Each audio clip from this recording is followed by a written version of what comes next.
ఇప్పటికే కరీంనగర్ స్మార్ట్ సిటీగా రూపాంతరం చెందినటువంటి నేపథ్యంలో కేంద్ర హోంశాఖ సహాయ మంత్రి అలాగే రాష్ట్ర ప్రభుత్వం యొక్క కాంట్రిబ్యూషన్ నేపథ్యంలో 840 కోట్ల రూపాయలు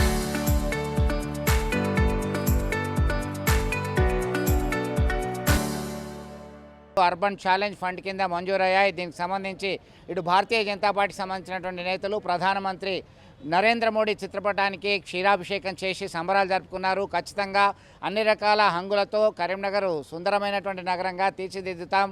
ఇటు స్కై వాకులు ముంపుకు గురి కాకుండా ఉండేందుకు మరింత మెరుగైనటువంటి డ్రైనేజీ అలాగే మెర్జ్డ్ విలేజెస్ కరీంనగర్ కార్పొరేషన్ పరిధిలో గతంలో అలాగే ఇటీవల కాలంలో కొన్ని గ్రామాలు విలీనమయ్యాయి. ఆ విలీన గ్రామాల అభివృద్ధికి సైతం కట్టుబడి ఉంటాము. అన్ని రకాలుగా అభివృద్ధి చేయడానికి సిద్ధంగా ఉన్నామని చెప్పడం జరిగింది. మరొక వైపు SUDA chairman Satavahana urban development authority chairman Komatireddy Narender Reddy కేంద్ర ప్రభుత్వం నిధులు మంజూరు చేసింది. అయితే రాష్ట్ర ప్రభుత్వం యొక్క కాంట్రిబ్యూషన్ ఉంది. దీనికి సంబంధించి రాష్ట్ర ముఖ్యమంత్రికి కృతజ్ఞతలు తెలుపుతూ వారు సైతం కాంగ్రెస్ నేతలు క్షీరాభిషేకం చేయడం జరిగింది.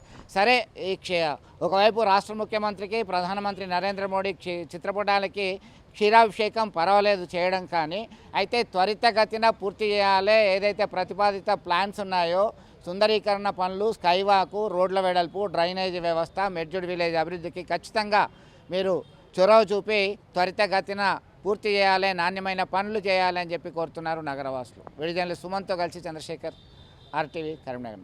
పంపించడం జరిగింది. మా పాలకవర్గం ఏర్పడ్డ తర్వాత 3 నెలల కింద కేంద్ర మంత్రివర్యులు కరీంనగర్ పార్లమెంట్ సభ్యులు శ్రీ బండి సంజయ్ గారు అర్బన్ ఛాలెంజ్ ఫండ్ కింద కరీంనగర్ను తీసుకోవాలని కేంద్ర ప్రభుత్వానికి కోరడం జరిగింది. ప్రధానమంత్రి శ్రీ నరేంద్ర మోడీ గారిని అలాగే పట్టణాభివృద్ధి శాఖ మంత్రివర్యులు శ్రీ మనోహర్ ఖట్టర్ గారిని కోరడం జరిగింది.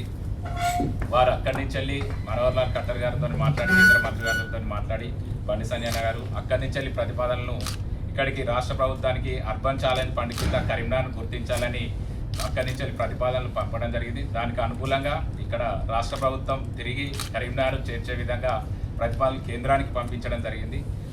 మేము 1150 కోట్ల ప్రతిపాదనలు తీసుకొని పాలకవర్గ సభ్యులతో మీటింగ్ ఏర్పాటు చేసుకొని మేము ప్రతిపాదనలు పంపించడం జరిగింది.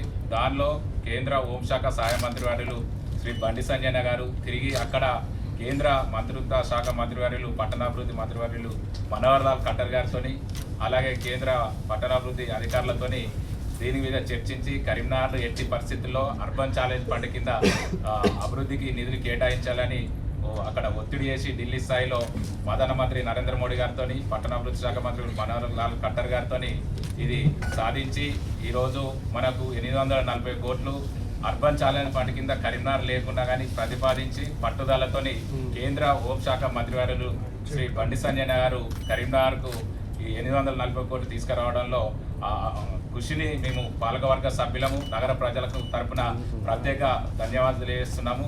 అలాగే మన ప్రధానమంత్రి శ్రీ నరేంద్ర మోడీ గారు కేంద్ర పట్టణాభివృద్ధి శాఖ మంత్రివర్యులు మనోహర్ లాల్ ఖట్టర్ గారికి నగర ప్రజల తరపున మా పాలకవర్గం తరపున ప్రత్యేక ధన్యవాదాలు తెలియజేయడం జరుగుతుంది.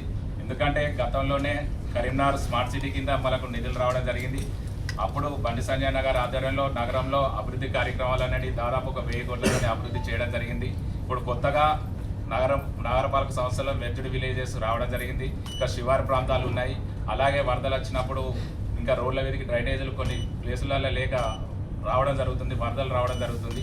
వీటిలన్నీ దృష్టిలో పెట్టుకొని కరీంనగర్ నగరపాలక సంబంధించి మెరుగైన వసతులు, మౌలిక వసతులు కల్పించే విధంగా నిధులకి 840 కోట్లు తీసుకురావడంలో కేంద్ర మంత్రివర్యులు బండి సంజయ్ గారి పాత్ర ఎన్నలేనిదని దీనికి ఒక కరీంనగర్ అభివృద్ధికి ఒక నిదర్శనంగా చెప్పడం జరుగుతుంది.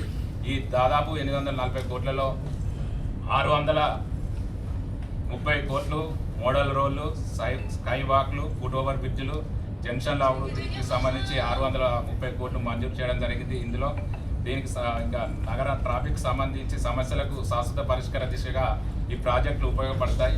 అలాగే వర్షాకాలంలో ఇబ్బంది పడే ముప్పు సమస్యల నివారణకు ట్రైన్ల పునరుద్ధరణ, వరద నియంత్రణ పనులకు 130 కోట్లు మంజూరు చేయడం జరిగింది. ఇందులో నగరాన్ని పరిశుభ్రంగా ఆరోగ్యవంతంగా ఉంచేందుకు అలాగే మనకు సమగ్ర ఘన వ్యర్థాల నిర్వహణ కోసం బయో మైనింగ్కి సంబంధించి అక్కడ డంప్ యార్డ్ సమస్య విపరీతంగా ఉంది కాబట్టి డంప్ యార్డ్కి సంబంధించి ఇక్కడ పరిష్కరించే దిశగా దీనిలో ఒక 80 కోట్లు మంజూరు చేయడం జరిగింది. దీనికి కేంద్ర ప్రభుత్వం నుంచి కానీ ఇటు రాష్ట్ర ప్రభుత్వం నుంచి కానీ అలాగే పీపీపీ మోడ్ ద్వారా మనం ఈ అభివృద్ధి కార్యక్రమాలకు సంబంధించి 840 కోట్లకు సంబంధించి దీన్ని ఒక ప్రణాళికబద్ధంగా ముందుకు తీసుకెళ్లడం జరుగుతుంది. కరీంనగర్ను ఒక మోడల్ సిటీగా తీర్చిదిద్దడమే మేము ఒక లక్ష్యంగా పనిచేయడం జరుగుతుంది.